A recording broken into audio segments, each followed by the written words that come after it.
terhormat Kepala SDN 3 Plosorjo, yang kami hormati Bapak Ibu Guru serta tamu undangan. Pertama-tama marilah kita panjatkan puji syukur kehadirat Allah Subhanahu wa Ta'ala, karena pada hari ini kita dapat berkumpul dalam acara Destinasi Modul 1.4 Budaya Positif dalam keadaan sehat walafiat. Tak lupa sholawat serta salam kita haturkan kepada Nabi besar Muhammad Sallallahu Alaihi Wasallam yang kita tunggu syafaatnya. Amin, amin ya rabbal alamin. Bapak Ibu yang kami hormati, di sini kami akan membacakan susunan acara. Acara yang pertama yaitu pembukaan, kedua menyanyikan lagu Indonesia Raya, ketiga sambutan, keempat inti, kelima pembacaan notulen, keenam penutup. Acara yang pertama pembukaan, mari kita buka acara hari ini dengan bacaan basmalah bersama-sama. Acara yang kedua menyanyikan lagu Indonesia Raya yang akan dipimpin oleh Ibu Mami Sulistiawati SPDSD. Waktu kami persilakan. Hadirin dimohon berdiri.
Dipersilakan.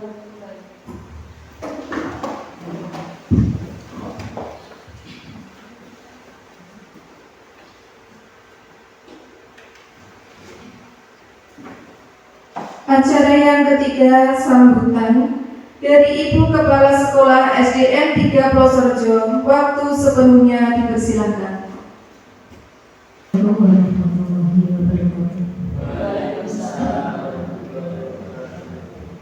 Yang terhormat Pak Parti selaku Guru Cabang Penggerak, yang terhormat Bapak dan Ibu semuanya, peserta destinasi modul 1 sampai 5,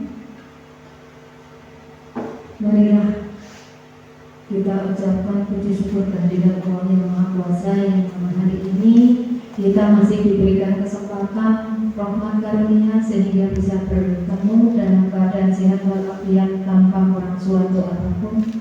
Sholawat serta salam juga kita haturkan kepada junjungan Nabi Muhammad SAW yang selalu kita nanti, kita tunggu syafaatnya setiap hari.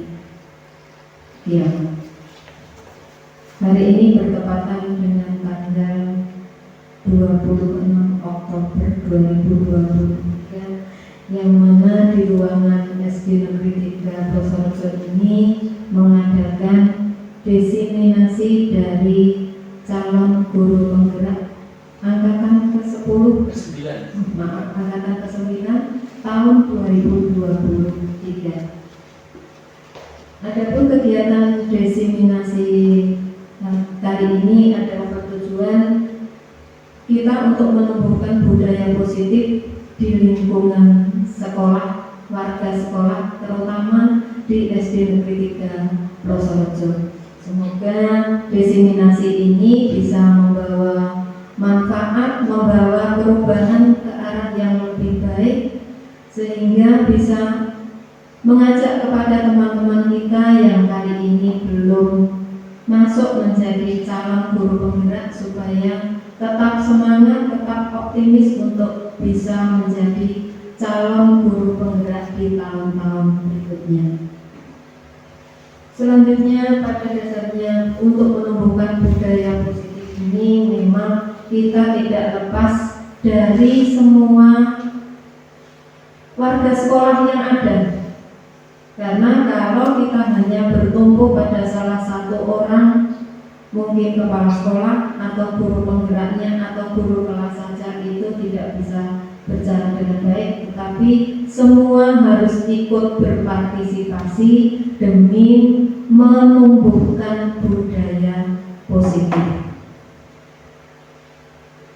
Untuk kegiatan selanjutnya memang dalam profil belajar Pancasila di situ kalau kita baca ada beberapa dimensi yang mana kesemuanya itu memang harus kita laksanakan, yang mulai dari pertama iman, takwa, berakhlak itu yang utama. Baru selanjutnya adalah kita harus dididik untuk lebih mandiri, untuk bergotong royong, kemudian ada berkebinekaan global. Kalau kita baca seperti itu, yang selanjutnya ada bernalar kritis, terakhir adalah kreatif. Memang kalau kita baca, kalau kita lihat di situ dimensinya sudah luar biasa. Hanya tinggal kita saja yang mau mengembangkan, mau menumbuhkan bagaimana, ke arah mana sekolah kita ini bisa menjadi atau mempunyai budaya yang lebih positif. Sekali lagi untuk Bapak dan Ibu guru yang belum menjadi anggota atau menjadi calon guru penggerak, saya tetap mengajak untuk bisa mendaftar menjadi calon guru penggerak. Walaupun mungkin di situ kalau bagi yang sudah lulus tugas-tugasnya memang banyak luar biasa, tetapi di mana itu ada tugas berarti di situ juga ada sesuatu yang baru yang perlu kita kembangkan. Kelihatannya itu sudah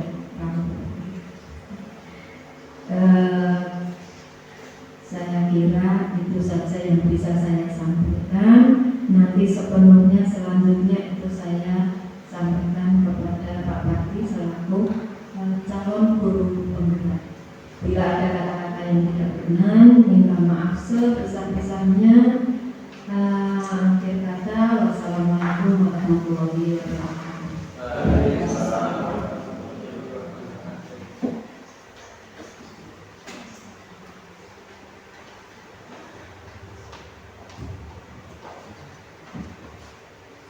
Acara yang keempat inti diseminasi modul 1.4 budaya positif oleh Bapak Parti SPD SG.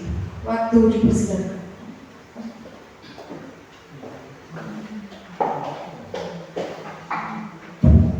Terima kasih atas waktunya yang diberikan oleh pembawa acara. Sebelumnya, Bismillahirrahmanirrahim. Assalamualaikum warahmatullahi wabarakatuh.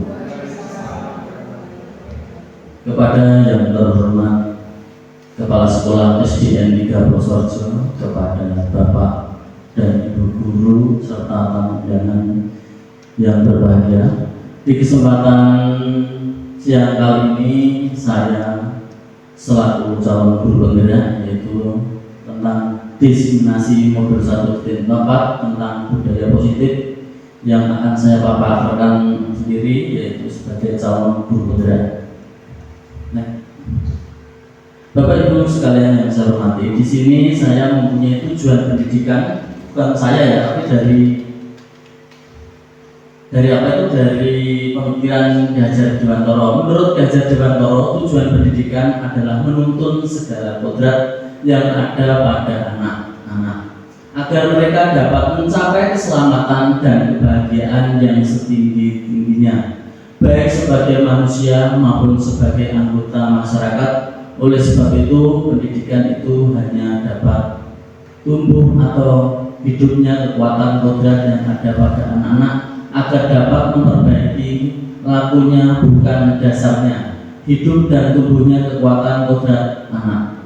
Ini dari menurut Ki Hajar Dewantoro, pendidikan itu mempunyai tujuannya, di mana Ki Hajar Dewantoro mengajak kita semua untuk menuntun ke segala arah atau kodrat yang ada pada anak agar mereka dapat mencapai keselamatan. Di sini kita itu diajak bersama-sama menuntun kodrat anak ya di sini, seperti itu. Lanjut Bu. Nah, dari budaya positif yang ada di sekolah ini, yaitu nilai-nilai dan kebiasaan di sekolah yang berpihak pada murid agar mereka dapat berkembang menjadi pribadi yang kritis, penuh hormat dan bertanggung jawab sesuai dengan profil pelajar Pancasila. Yang ingin saya maksudkan di sini budaya positif yang sudah disampaikan oleh Ibu Kepala Sekolah kita tadi yang tentang pelajar Pancasila, yaitu ada tanggung jawab, ada yang sebagainya tadi, tidak perlu saya ulang lagi. Yang seperti itu sesuai dengan pelajar Pancasila. Selanjutnya Bu.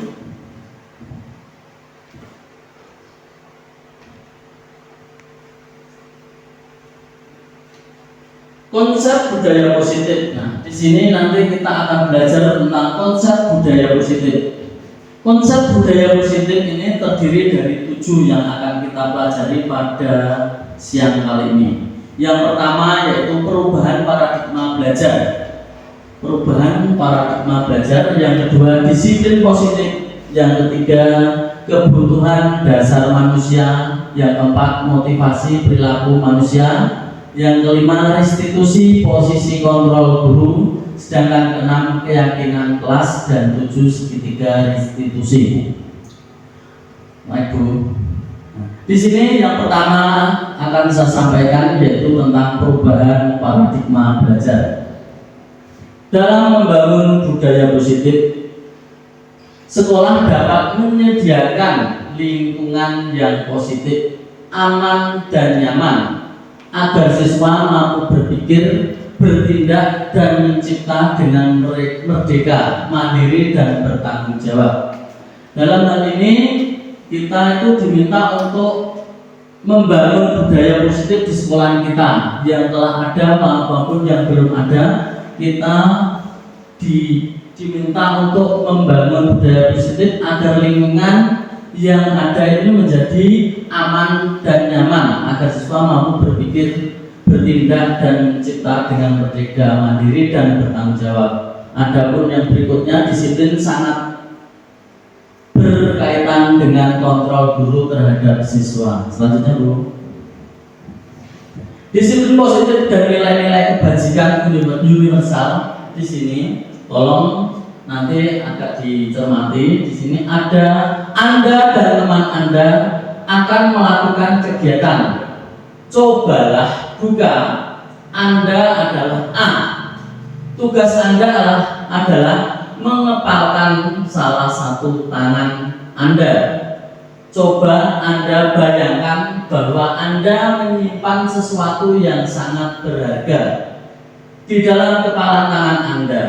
Anda perlu menjaga benda tersebut sekuat tenaga Anda karena begitu pentingnya untuk kehidupan Anda. Tugas B sebagai rekan kalian yaitu adalah mencoba dengan segala cara untuk membuka kepala tangan Anda.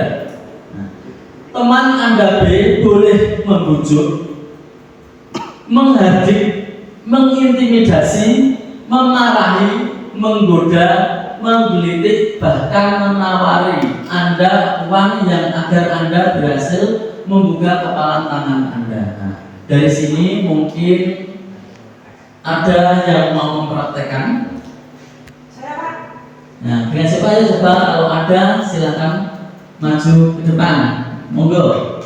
Nah, dari di sini mungkin ya ini ada sebuah pertunjukan atau yang akan diperagakan oleh Ibu Lis dengan Ibu Ning ya, yang setelah mengangkat tangannya baru mencoba dari hal ini.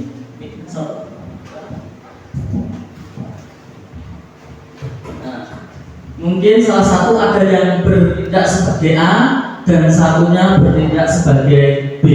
Monggo. Yang bertindak sebagai B, Bu. Yang bertindak sebagai A, B. Kamu yang B. Ya, silakan. Bune, yang Anda genggam itu sebenarnya apa?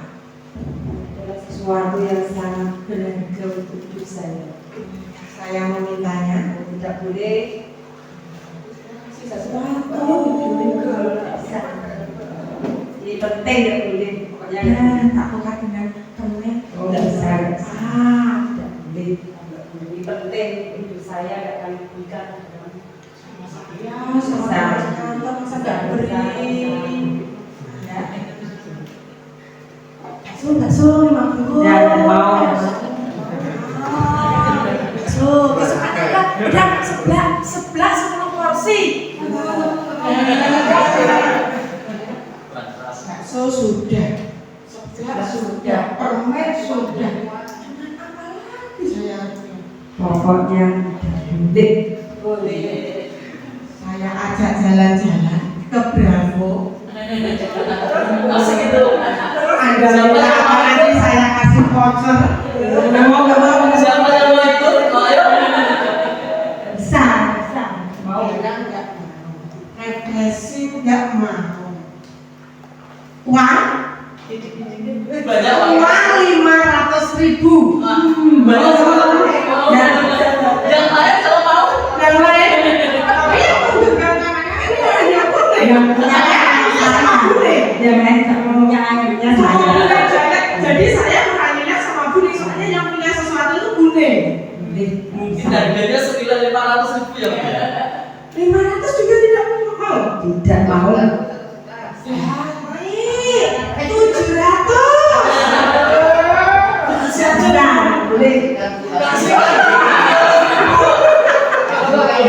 Bisa itu penting, boleh, bisa. Kalau tidak mau, tetap saya akan paksa. Saya bikin Anda. Nggak mau.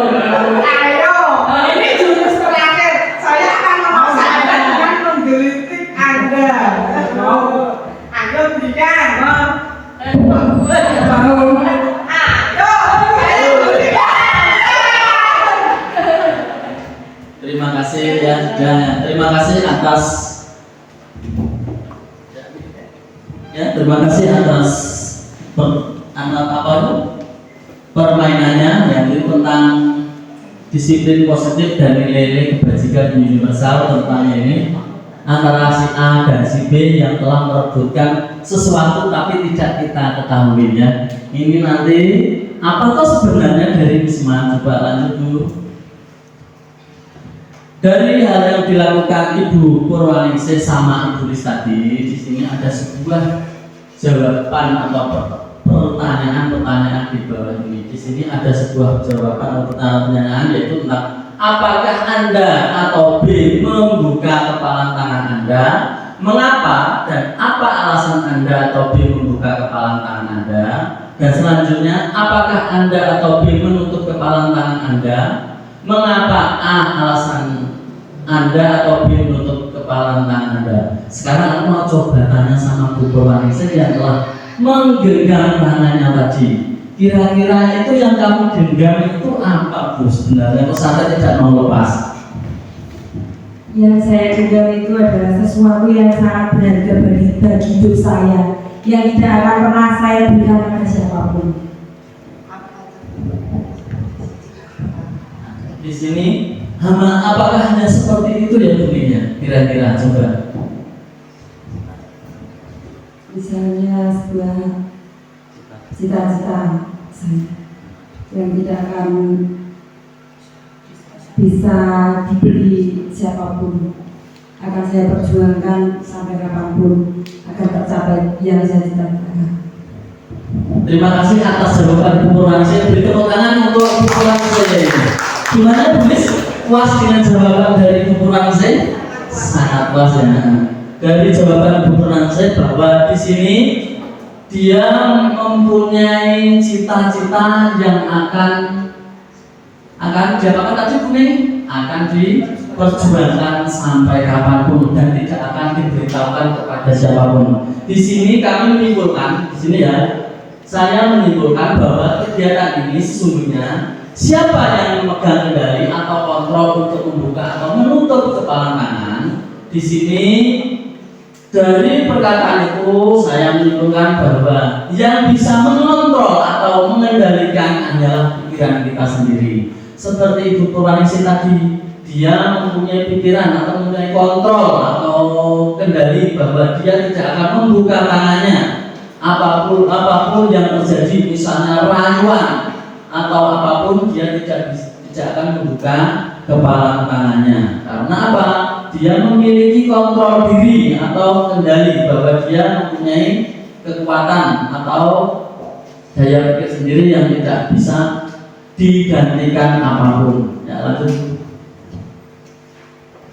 Perubahan paradigma belajar, perubahan paradigma teori kontrol, ilusi kontrol dari William Glasser. Nah, di sini menurut Dr. William Glasser, ya, dari Dr. William Glasser itu mempunyai pikiran bahwa ilusi guru mengontrol murid. Nah, di sini guru itu dalam waktu itu mempunyai pikiran bahwa guru bisa mengontrol murid, jadi murid bisa dikendalikan oleh guru. Nah, dan selanjutnya ilusi bahwa semua penguatan positif, efektif dan bermanfaat. Jadi semua kekuatan itu bermanfaat. Selanjutnya ilusi bahwa kritik membuat orang merasa bersalah, dapat menguatkan karakter. Dan yang terakhir, ilusi bahwa orang dewasa memiliki hak untuk memaksa. Di sini, nah, lanjut Bu. Disiplin positif, apa makna disiplin positif? Nah, yang kedua ya. Lanjut Bu. Lanjut ya. Disiplin berasal dari bahasa Latin yang bunyinya disiplina, yang artinya belajar. Makna asal dari kata ini berkonotasi dengan disiplin diri dari murid-murid. Selanjutnya, disiplin diri membuat orang menggali potensinya menuju sebuah tujuan apa yang dia hargai. Selanjutnya, namun budaya kita, makna kata disiplin telah berubah menjadi suatu yang dilakukan seseorang pada orang lain untuk mendapatkan kepatuhan.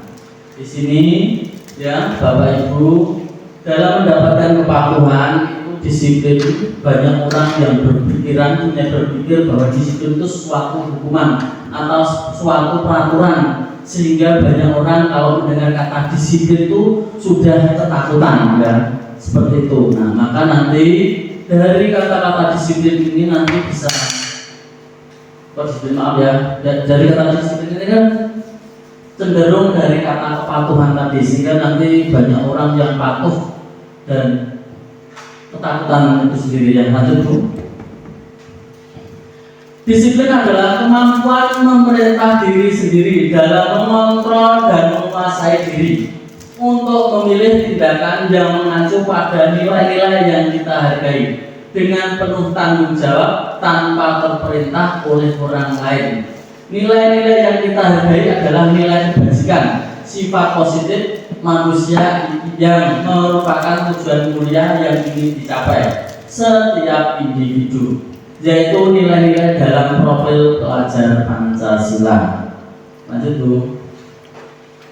Di sini kebutuhan dasar manusia terbagi menjadi 5. Kebutuhan dasar manusia terbagi menjadi 5, yaitu yang pertama survival, yang kedua cinta kasih atau diterima, yang ketiga kesenangan, yang keempat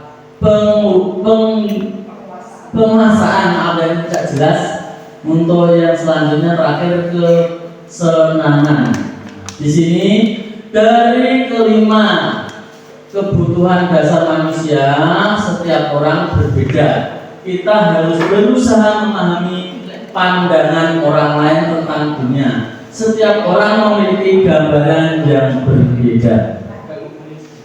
Lanjut. Nah, di sini 5 dasar kebutuhan manusia. 5 dasar kebutuhan manusia. Yang pertama adalah kebutuhan akan cinta dan kasih sayang. Mungkin di antara Bapak Ibu yang masih membutuhkan cinta dan kasih sayang. Sudah tidak ada yang membutuhkan? Nah, masih, pada umumnya masih.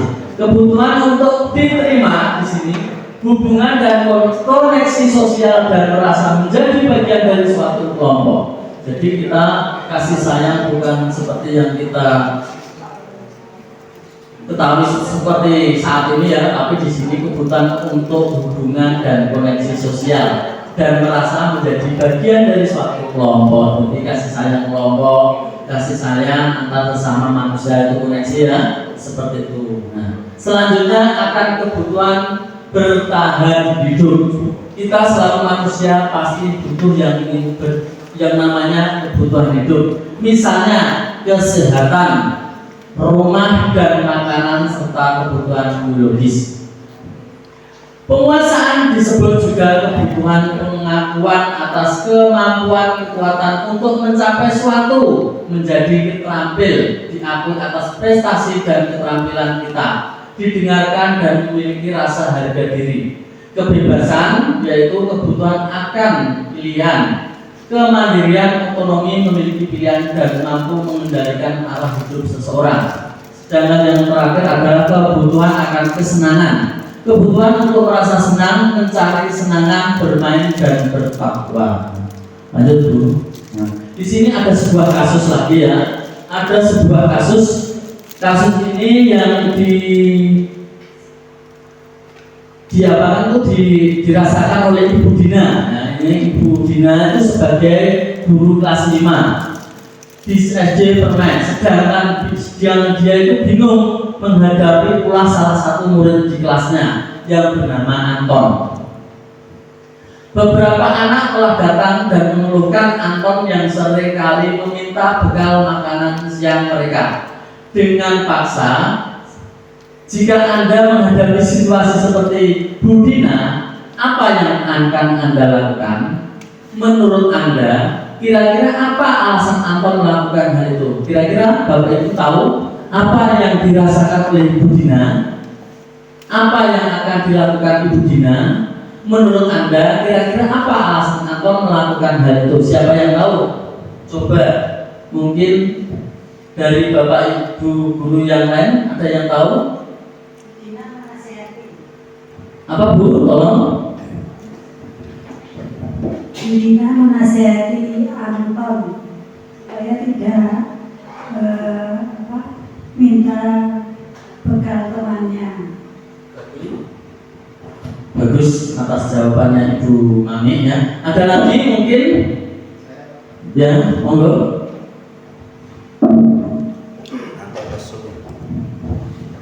Bu Dina bertanya kepada Anton untuk mengetahui Anton melakukan seperti itu latar belakangnya apa. Nah, nantinya sehingga kita kalau sudah mengetahui, Bu Dina bisa mengambil kebijakan atau keputusan yang sesuai dengan kondisi. Terima kasih.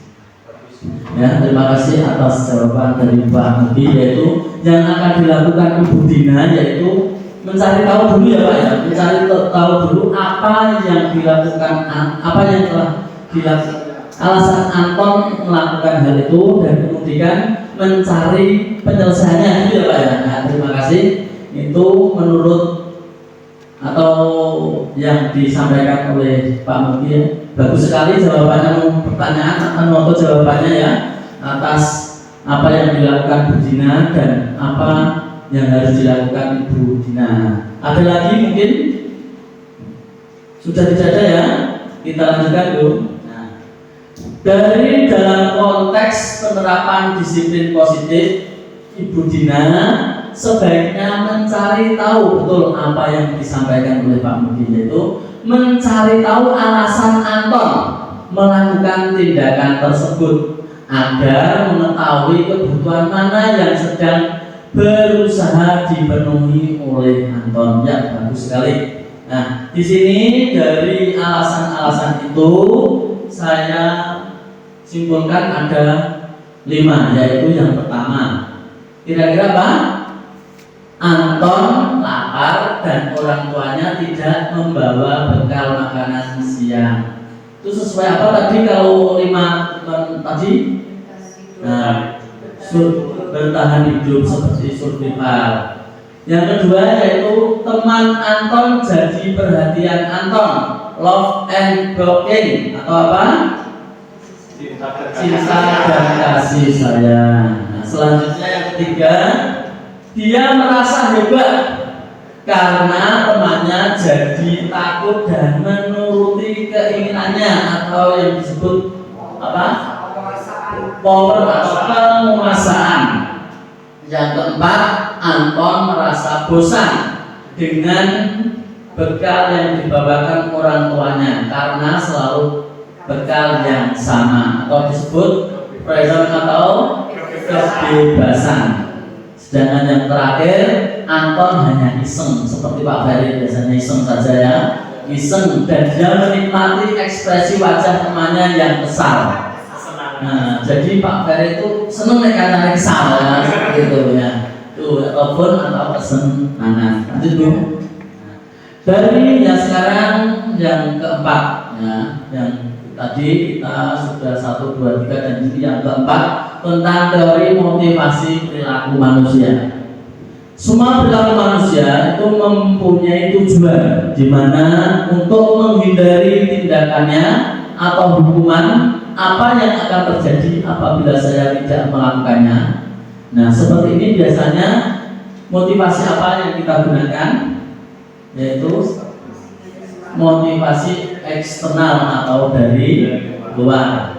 Sedangkan untuk mendapatkan imbalan dari orang lain atau restitusi, apa yang akan saya dapatkan apabila saya melakukan, yaitu sama, motivasi eksternal, yaitu motivasi dari luar. Selanjutnya, untuk menghadapi diri sendiri, saya akan menjadi orang yang seperti apabila saya melakukannya. Nah, kalau ini motivasi apa? Internal atau tujuan disiplin positif, yaitu motivasi dari dalam. Nah, selanjutnya Bu, nah, ini ada kasus lagi yang akan saya bacakan. Tolong dicermati. Hukuman dan sanksi, konsekuensi. Nah, ini hukuman dan sanksi, konsekuensi. Iva kurang menguasai pelajaran matematika, sehingga pada saat pelajaran tersebut berlangsung dia lebih banyak berdiam diri atau menggambar di buku pelajarannya. Pada saat guru matematikanya Pak Seno menanyakan, pertanyaan Iva menjadi gugup dan tak sengaja menjatuhkan tasnya dari kursi, serta tiba-tiba menjadi gagap pada saat berupaya menjawab. Seluruh kelas pun tertawa melihat perilaku Iva yang bicara tergagap dan terkejut tersebut. Pak Seno pada saat itu membiarkan teman-temannya Iva menertawakan Iva yang tergagap dan malu luar biasa, dan malahan minta Iva untuk maju ke depan dan berdiri di depan kelas sambil menunjuk hidungnya karena tidak bisa. Dari hal itu ada sebuah pertanyaan bahwa apakah Anda setuju dengan tindakan Pak Seno terhadap Iva? Mengapa? Yang kedua, menurut Anda tindakan Pak Seno itu terhadap Iva adalah sebuah hukuman atau konsekuensi? Mengapa? Coba Bapak Ibu guru yang hadir, adakah tahu jawabannya? Mungkin kalau ada yang tahu silakan unjuk jari. Ada yang tahu nggak? Ya silakan Pak Ferry ya. Menurut saya, apakah Anda setuju dengan tindakan Pak Seno? Saya tidak setuju. Karena Iva kan dia tidak bisa matematika. Mengapa harus maju ke depan dan disuruh untuk tadi memperlihatkan hidupnya? Itu kan bukan menunjukkan sebuah konsekuensi atau hukuman sesuai dengan apa yang dia lakukan. Jadi tidak nyambung antara apa yang dia perbuat dengan hukuman yang didapatkan. Jadi saya tidak setuju dengan tindakan dari Pak Seno. Terima kasih atas jawaban Pak Heri tentang kasus dari IPA dan Pak Seno. Mungkin ada lagi dari Bapak Ibu untuk menjawab kasus ini? Ada nggak? Tambahan saja. Silakan Bu Indarti. Untuk tambahan saja, untuk jawaban dari Pak Ferry tadi, memang ya saya tidak setuju karena itu bisa menggantungkan mental anak. Kalau anak kita hukum dia di depan kelas, terus dia menunjuk hidupnya, berarti anak itu sudah down atau sudah mentalnya sudah jatuh. Apalagi ditertawakan di depan kelas semua. Itu kalau menurut saya bukan suatu hukuman yang tidak perlu dilakukan sebenarnya. Terima kasih. Terima kasih atas jawabannya Ibu Darti ya tentang apakah Anda setuju dengan tindakan Pak Seno. Ibu Darti menjawabnya dengan jawaban tidak setuju. Mengapa? Itu karena akan menjatuhkan mental. Dan seperti jawabannya Pak Ferry juga tadi seperti itu ya. Dia tidak setuju karena akan menjatuhkan mental anak itu. Nah, itu memang jawaban sangat bagus sekali. Beri tepuk tangan untuk Bapak Ferry dan Ibu Indarti yang ini. Nah, menurut Anda tentang Pak Seno, itu hukuman atau konsekuensi tadi? Hukuman. Nah, itu sebuah hukuman. Mengapa? Karena itu alasannya tadi. Apa? Alasannya kenapa kok dikatakan hukuman? Disuruh maju ke depan. Nah, disuruh maju ke depan dan menunjuk hidungnya. Nah, itu hal yang tidak perlu kita lakukan karena itu sebuah hukuman. Nah, lanjut Bu.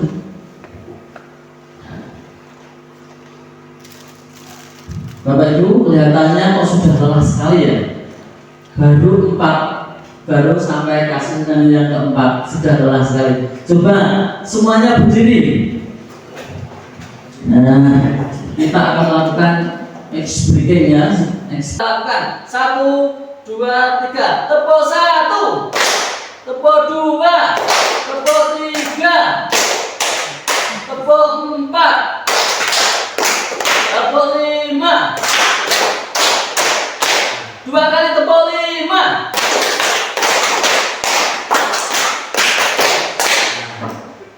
Terima kasih. Sudah tidak merasa jenuh lagi? Kalau sudah tidak, silakan duduk kembali ya. Terima kasih. Akan kita lanjutkan yaitu tentang restitusi posisi kontrol guru. Ya Bapak Ibu, di sini ada sebuah restitusi posisi kontrol guru dari hal-hal di depan. Coba kalian perhatikan.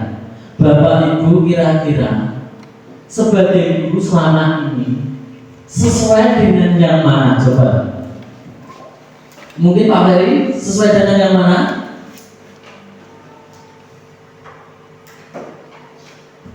Kalau saya selama ini memposisikan diri sebagai teman. Sebagai teman. Ya, sebagai teman. Kenapa alasannya Pak Ferry? Karena saya ingin menciptakan suatu hubungan yang tidak ada jarak antara murid dengan gurunya, sehingga apabila murid ada kesulitan atau ada keluh kesah itu bisa langsung cerita ke saya, tidak ada istilahnya malu atau takut, tetapi masih menjunjung tinggi nilai saling menghormati itu, sehingga saya memposisikan diri sebagai teman.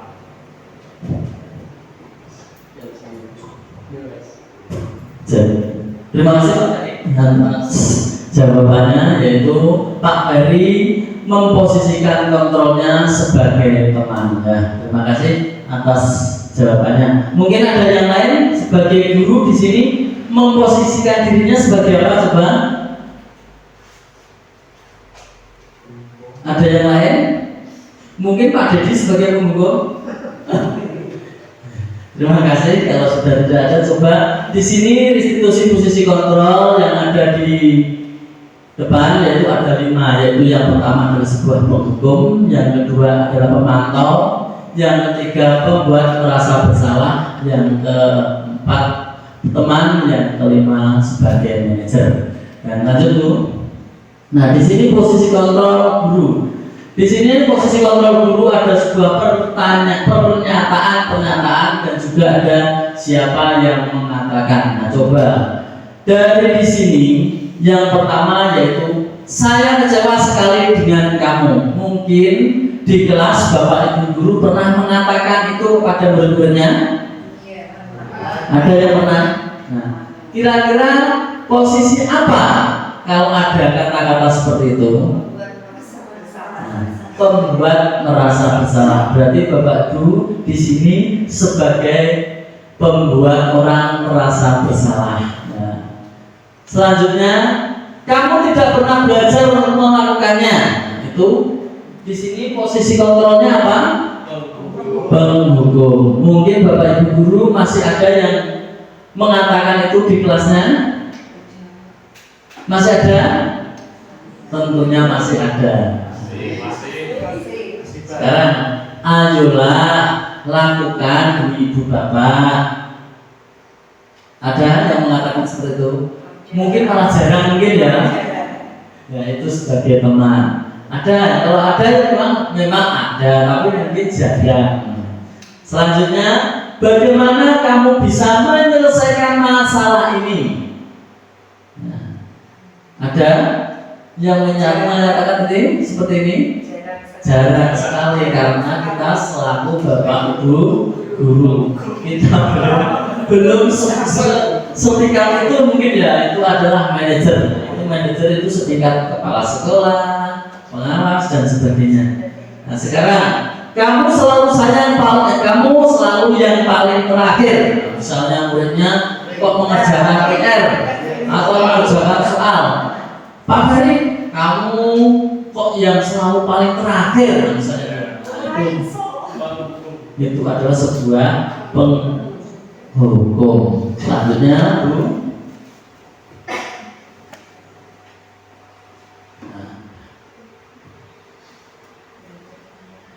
Dari posisi-posisi ini kita menyimpulkan bahwa kita selaku guru atau selaku pendidik, kita harus menempatkan diri kita menjadi seorang manajer. Jadi kita harus menjadi seorang manajer. Nah seperti itu ya. Bapak Ibu, kita lanjutkan tentang peraturan dan keyakinan kelas. Nah, menurut Bapak Ibu, kira-kira peraturan dan keyakinan kelas itu sama atau tidak? Sama atau tidak? Ada yang tahu? Kira-kira bagaimana? Sama atau tidak? Beda ya? Beda. Tapi dari tulisannya beda ya Pak ya? Dari tulisannya beda. Dari artinya juga berbeda. Ya. Karena ini Bapak Ibu mengatakan berbeda, ya berbeda. Tapi dari segi dulu dan sekarang mungkin ya, itu sebenarnya dulu itu sama, tapi sekarang sudah diperhalus atau diperbaharui. Dulu peraturan keyakinan kelas itu juga sebenarnya peraturan, tapi sudah diperhalus. Nah, sudah diperhalus. Nah, misalnya selalu kembalikan buku ke tempatnya, itu merupakan tanggung jawab. Dilarang mengganggu orang lain, merupakan keyakinan kelas. Menghormati orang lain dan diri sendiri. Hadir di sekolah 15 menit sebelum pembelajaran dimulai. Menghormati orang lain dan komitmen. Dilarang melakukan kekerasan. Keselamatan menghormati orang lain. Dilarang menggunakan narkoba. Kesehatan, bergantian atau menunggu giliran, menghormati orang lain atau kesabaran, gunakan masker, kesehatan, keselamatan, sedangkan jangan berlari di kelas atau koridor, kesehatan kelas. Mungkin dari peraturan dan keyakinan kelas ini mungkin Bapak Ibu nanti bisa membuat yang namanya keyakinan kelas di dalam kelas masing-masing. Coba dari pernyataan-pernyataan di depan, kira-kira mari kita membuat keyakinan kelas yang ada di kelas kita. Mungkin 5 saja dari anggota ini membuat keyakinan kelas. Contoh saja, 1 kira-kira apa untuk menciptakan keyakinan kelas? Selain itu Pak, jangan sampai selain itu maksudnya. Dilarang bolos. Dilarang bolos ya, boleh 1. Lain lagi misalnya saling menghormati. Terus jagalah kebersihan. Apalagi baru 3.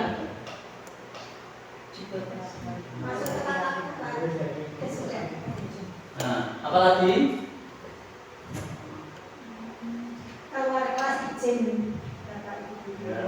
di saat keluar kelas izin Bapak Ibu guru.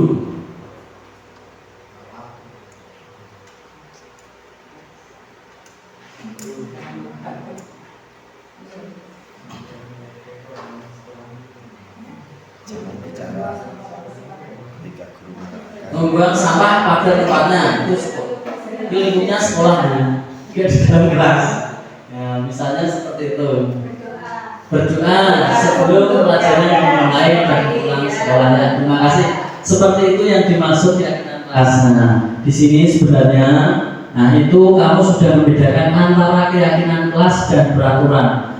Kalau peraturan itu biasanya mungkin ya, tak ulang-ulang memang tak jarak ya. Berarti dulu keyakinan kelas dan peraturan. Di sini peraturan kelas itu biasanya disepakati secara gimana? Maksudnya diciptakan atau disepakati secara individu atau sepihak ya, sepihak. Kalau peraturan itu biasanya diciptakan secara sepihak, sedangkan keyakinan kelas yaitu diciptakan atau dibuat secara bersama-sama seperti tadi. Nah, kalau sudah tercipta keyakinan kelas seperti tadi, nah itu kita harus mentaati apa yang menjadi kesepakatan kita. Nah seperti itu. Lanjut Bu. Pembentukan keyakinan kelas di dalam keyakinan kelas bersifat lebih abstrak ini ya. Nah keyakinan kelas itu sifatnya abstrak daripada peraturan. Seperti yang saya jelaskan tadi. Nah peraturan itu sing gawe secara individu atau sendiri-sendiri ya, perorangan. Kalau keyakinan kelas secara bersama-sama yang lebih rinci dan konkret. Keyakinan kelas berupa pertanyaan universal. Pertanyaan keyakinan kelas dibuat dalam bentuk positif. Keyakinan kelas hendaknya tidak terlalu banyak sehingga mudah diingat dan dipahami. Keyakinan kelas sebaiknya sesuatu yang dapat diterapkan di lingkungan tersebut. Semua warga kelas ikut berkontribusi dalam pembuatan keyakinan kelas lewat kegiatan curah pendapat. Dan yang terakhir, bersedia meninjau kembali keyakinan kelas dari waktu ke waktu. Selanjutnya Bu. Nah di sini dokumentasi keyakinan kelas yang telah saya buat waktu itu. Nah seperti itu. Di situ ada sebuah murid yang menempelkan sebuah keyakinan kelas mempunyai pendapat sendiri-sendiri yaitu tentang kelas masing-masing dan akhirnya dijalankan oleh semua warga kelas di situ, baik bapak ibu guru maupun murid-muridnya. Lanjut Bu. Nah, dan ini yang ke-7 yaitu tentang segitiga restitusi. Proses menciptakan kondisi bagi murid untuk memperbaiki keselamatan mereka sehingga mereka bisa kembali pada kelompok mereka dengan karakter yang lebih kuat. Melalui restitusi, guru dapat 1. Membantu murid menjadi lebih memiliki tujuan, disiplin positif, serta memulihkan dirinya setelah berbuat salah. Sedangkan yang kedua, membantu murid untuk jujur pada diri sendiri dan mengevaluasi dampak dari keselamatan yang dilakukan. Sedangkan yang ketiga, memberikan penawaran bukan paksaan. Lanjut dulu. Nah, disinilah gambaran segitiga restitusi. Dalam segitiga restitusi itu adalah sebuah penyelesaian di dalam tindakan kelas. Nah, seperti contohnya yang pertama, menanyakan permasalahan mengapa melakukan perbuatan ini. Setiap perbuatan yang dilakukan pasti ada alasannya, sedangkan membuat keyakinan kelas, motivasi dan harapan yang akan dicapai. Nah, seperti itulah gambaran dari segitiga restitusi. Nah, di situ ada solusi dan motivasi untuk menuju perubahan, tidak mengulangi dan menjadi anak bertanggung jawab. Lanjut Bu. Tahapan-tahapan segitiga restitusi. Di sini ada 3 tahapan restitusi, segitiga restitusi ya. Lanjut Bu. Nah, di sini 3 tahapan segitiga restitusi. Yang pertama yaitu menstabilkan identitas. Menstabilkan identitas yaitu seperti yang ada pada gambar tadi, berbuat salah itu tidak apa-apa. Tidak ada manusia yang sempurna. Saya juga pernah melakukan kesalahan seperti itu. Kita bisa menyelesaikan ini. Bapak Ibu tidak tertarik mencari siapa yang salah, tapi Bapak Ibu ingin mencari solusi dari permasalahan ini. Kamu berhak merasa begitu. Jadi di sini Bapak Ibu guru tidak akan mau mencari kesalahan, ya. Bapak Ibu guru tidak akan mencari kesalahan. Jadi sebagai guru tidak usah mencari kesalahan, tapi yang kita cari solusi dari permasalahan ini, ya. Bapak Ibu guru nanti setelah selesai desiminasi ini tolong diterapkan, yaitu di sekolah masing-masing apabila ada permasalahan tidak usah mencari kesalahan anak didik kita, tapi carilah solusi dari permasalahan ini. Bagaimana cara kita menyelesaikannya? Lanjut Bu. Yang kedua, validasi tindakan yang salah. Kamu pasti punya alasan mengapa melakukan hal itu. Nah, kamu patut bangga pada dirimu sendiri karena kamu telah melindungi sesuatu yang penting buatmu. Di sini Bapak Ibu guru kalau mau menyelesaikan masalah, tolong cari dulu alasannya. Kenapa kok anak itu berbuat seperti itu? Jangan asal marah, jangan asal nanti malah salah sasaran ya. Di sini kita selaku guru nanti kalau menyelesaikan masalah ini, tolong cari dulu alasannya. Mengapa anak itu melakukan itu? Mungkin dia seperti ini, merasa dizolimi, tapi ternyata malah terzolimi. Nah, seperti itu. Kita harus mencari permasalahannya dulu, alasannya kenapa. Lanjut Bu. Ini yang ketiga yaitu menanyakan keyakinan. Di sini apa nilai-nilai umum yang kita telah sepakati. Sebelum kita menyelesaikan masalah itu pasti tentunya kita sudah membuat yang namanya keyakinan atau keyakinan tadi yang sudah kita buat ya. Seperti apa dan apa, nanti seperti itu. Apa bayangan kita tentang kelas yang ideal?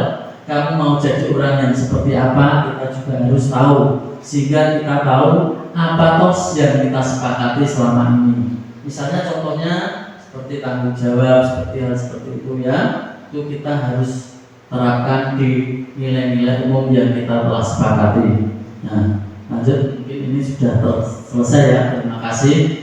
Nah, dari Bapak Ibu sekalian, terima kasih telah mengikuti desiminasi modul 1.4 tentang budaya positif. Mungkin Bapak Ibu sekalian, apabila ada kata yang kurang berkenan dari saya pribadi, saya mohon maaf yang sebesar-besarnya. Akhir kata, wabillahi taufiq wal hidayah. Wassalamualaikum warahmatullahi wabarakatuh. Terima kasih Bapak Parti atas penyampaian materinya. Acara selanjutnya adalah tanya jawab. Mungkin dari Bapak Ibu ada yang mau dipertanyakan. Monggo. Terima kasih Pak Marti, pembawa acara, atas waktu yang telah diberikan kepada saya. Perkenalkan, nama saya Mugi Hartono. Apa yang dipaparkan oleh Pak Marti memang benar ilmu yang sangat luar biasa, sangat bermanfaat bagi kami, terutama kami adalah sebagai pendidik.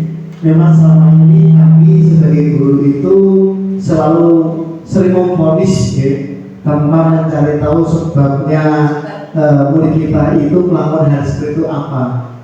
Yang sering kita lakukan adalah memvonis dulu. Nah itu ini adalah sesuatu yang sangat berharga bagi kami.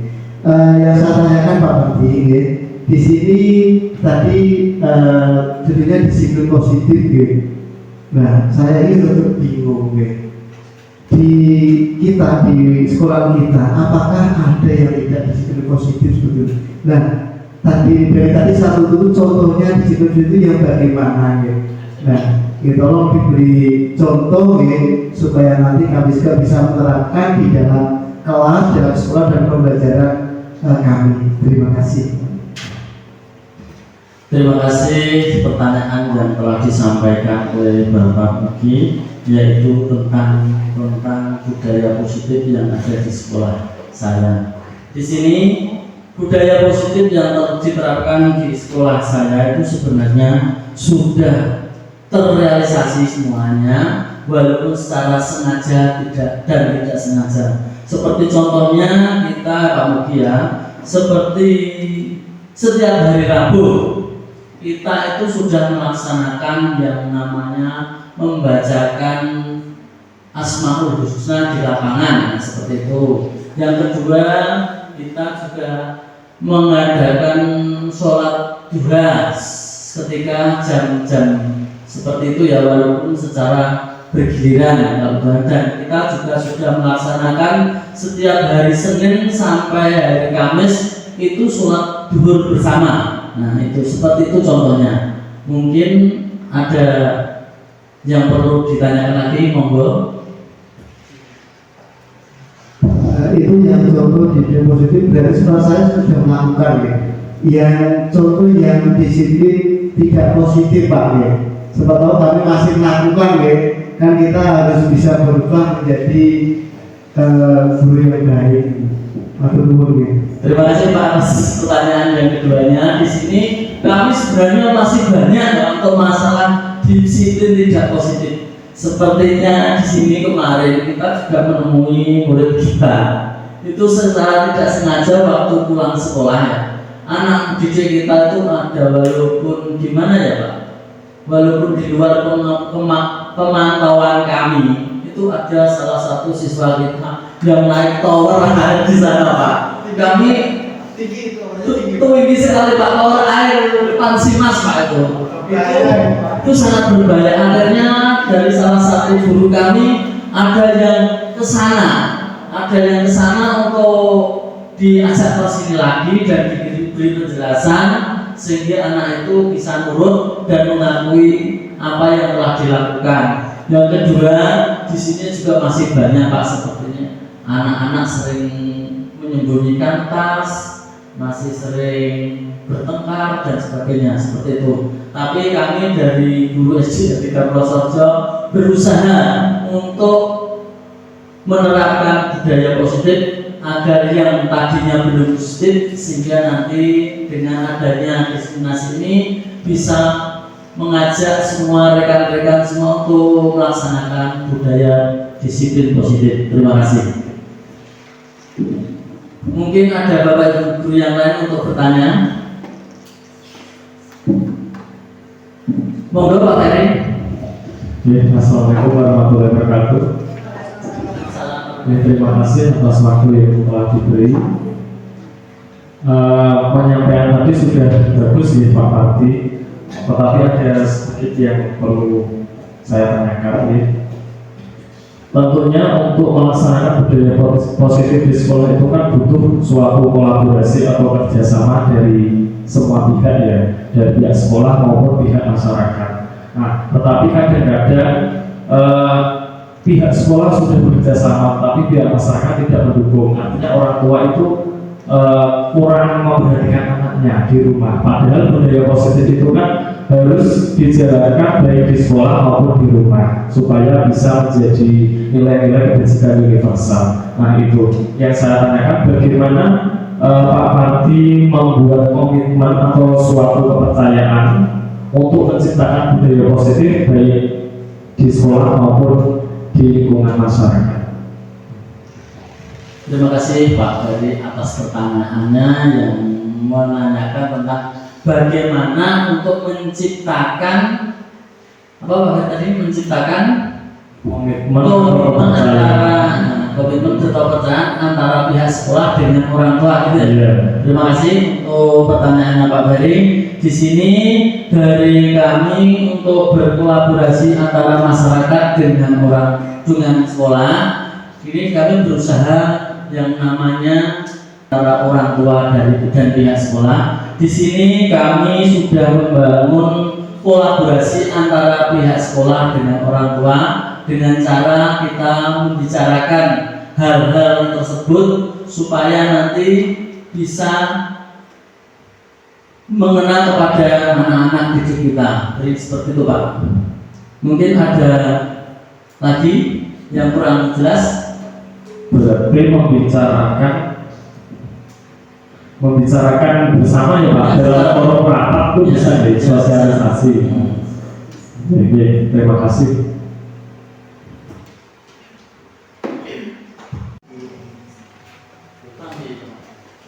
Acara yang kelima, pembacaan notulen. Waktu dipersilakan.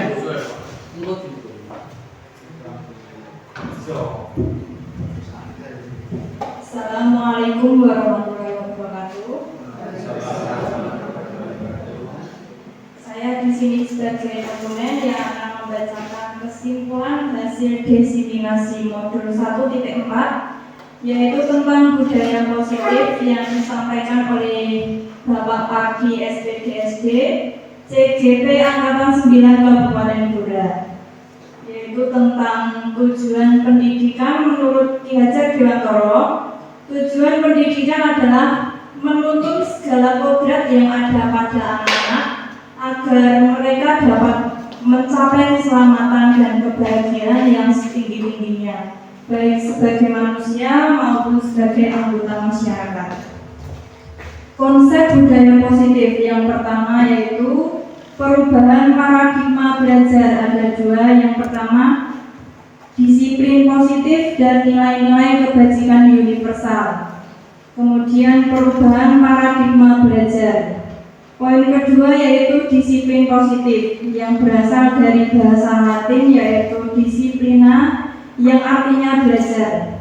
Poin ketiga, kebutuhan dasar manusia. Ada 5 kebutuhan dasar manusia yaitu kebutuhan cinta dan kasih sayang, kebutuhan bertahan hidup, kebutuhan penguasaan, kebutuhan kebebasan, yang terakhir yaitu kebutuhan kesenangan. Kemudian poin 4 yaitu motivasi perilaku manusia. Ada motivasi eksternal dari luar, ada motivasi internal dari dalam. Poin kelima yaitu restitusi posisi kontrol guru. Posisi kontrol guru ada 5, yaitu yang pertama penghukum, yang kedua pemantau, yang ketiga pembuat merasa bersalah, yang keempat teman, yang terakhir yaitu manajer. Poin kelima yaitu keyakinan kelas, perbedaan peraturan dan keyakinan kelas, kemudian pembentukan keyakinan kelas. Poin ketujuh yaitu segitiga restitusi. Tahapannya yaitu yang pertama menstabilkan identitas, yang kedua validasi tindakan yang salah, yang terakhir menanyakan keyakinan. Itu kesimpulan yang saya dapatkan. Terima kasih. Wassalamualaikum warahmatullahi wabarakatuh. Acara yang untuk mari kita tutup acara di siang hari ini dengan bacaan hamdalah bersama-sama.